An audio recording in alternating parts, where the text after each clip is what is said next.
Esse gancho que o deputado César conduziu agora, toda uma pauta que a gente já vem falando sobre revacinação, é muito interessante. E eu fico feliz porque quando a gente tem mais pessoas somando a uma discussão, ela começa a ganhar corpo, porque pregar no deserto sozinho é uma coisa muito complicada. E a gente, quando ganha corpo de discussão com pessoas qualificadas, como o deputado César no debate, para nós é um motivo de muita felicidade, viu, deputado César? Fico satisfeito mesmo. Em relação a essa coisa da revacinação, a gente não pode deixar de falar da vacinação e eu estou muito preocupado com o que vem acontecendo no Estado.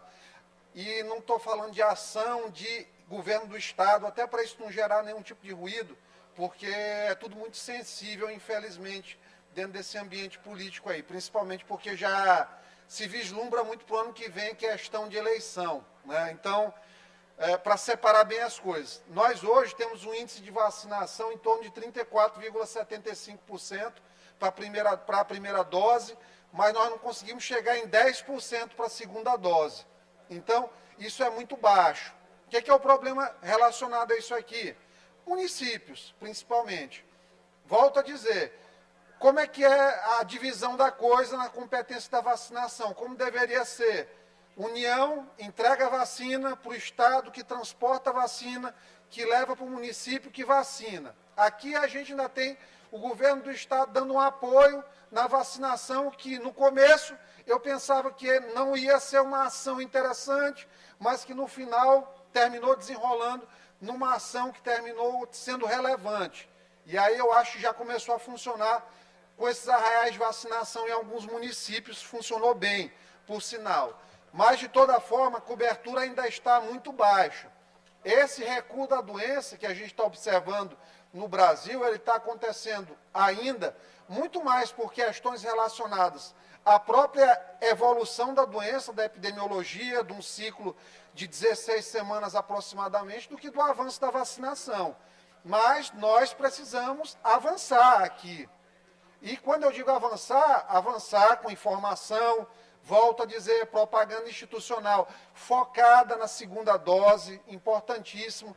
Essa questão do dose premiada, volto a trazer para cá a situação. Ontem já teve até um sorteio, eles fizeram a primeira premiação, uma cerimônia no Palácio, parece que a respeito dessa dose premiada, entregaram cheques, inclusive, lá. É interessante porque estimula, de fato, a população a fazer. Então, precisamos de medidas que elevem isso aqui, senão nós vamos no segundo semestre, a partir do final do ano, novamente ter aumento de níveis da doença. E assim, volto a fazer um apelo, líderes, principalmente líderes de igrejas aqui, pastores evangélicos, não suba à tribuna com qualquer tipo de preconceito religioso. Sei que a questão é muito sensível. Lamentavelmente, a deputada Mical não está aqui. Mas soube aqui que a deputada Mical nem se vacinou ainda. É uma questão que a gente respeita, mas a gente acha que, por exemplo, uma deputada deve se vacinar. É um exemplo para a sua comunidade. Por quê? Estimula outras pessoas a se vacinarem. Não é o momento de que pensemos em como a vacina vai repercutir dentro da minha comunidade do ponto de vista de opinião. Nós temos que pensar qual o benefício para a saúde pública. E nós temos que estimular em todos os ambientes, sejam eles laicos, sejam eles de igrejas e todos os credos, matizes religiosas, tudo. Nós temos que estimular as pessoas a se vacinarem. A crença de que a vacina não funciona é falsa.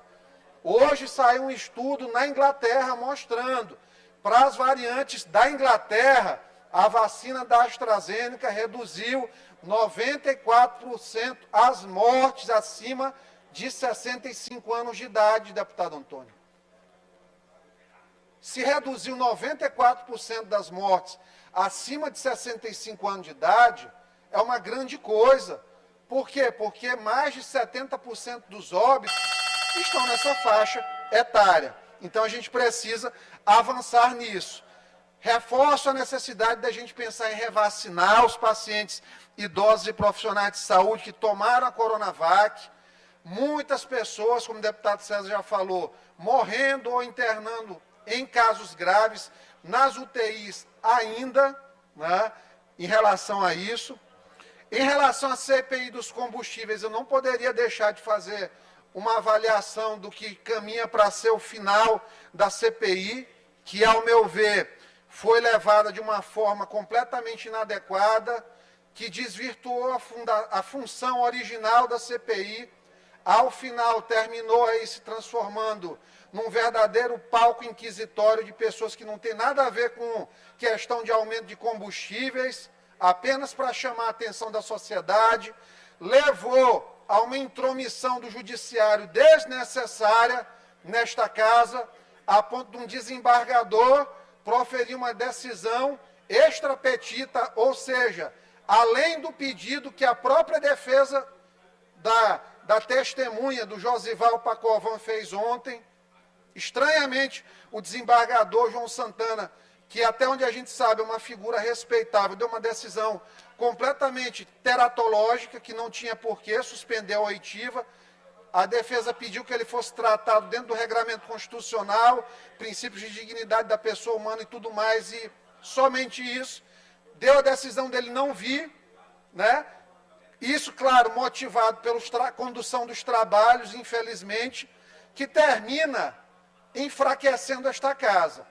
Eu repudio, né, não posso falar em nome da casa, porque nós temos um presidente aqui, que felizmente está completando mais um ano de vida, né, mas a gente repudia esse tipo de decisão do Tribunal de Justiça, do desembargador em específico, que a gente também não pode falar para o TJ em relação a uma decisão monocrática de desembargador, uma decisão em caráter liminar, mas repudia a decisão.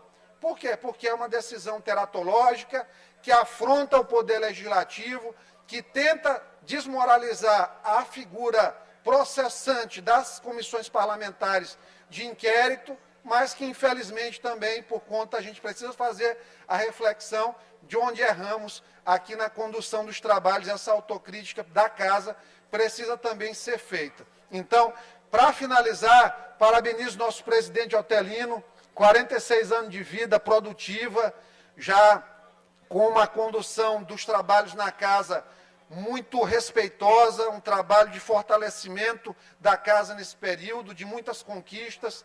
Ano passado a gente conseguiu avançar nessa questão das emendas impositivas, óbvio que não foi como o texto inicial que a gente queria, mas já foi um avanço, já foi um marco histórico na casa. Tenho certeza que esse ano tem mais coisa boa para a gente ano que vem. O presidente, ele tem esse compromisso com a casa, ele tem sido cumpridor de cada compromisso com os deputados nisso aqui. Eu tenho certeza que essa é uma opinião generalizada aqui da Assembleia Legislativa do Estado do Maranhão. Minha opinião sincera, presidente.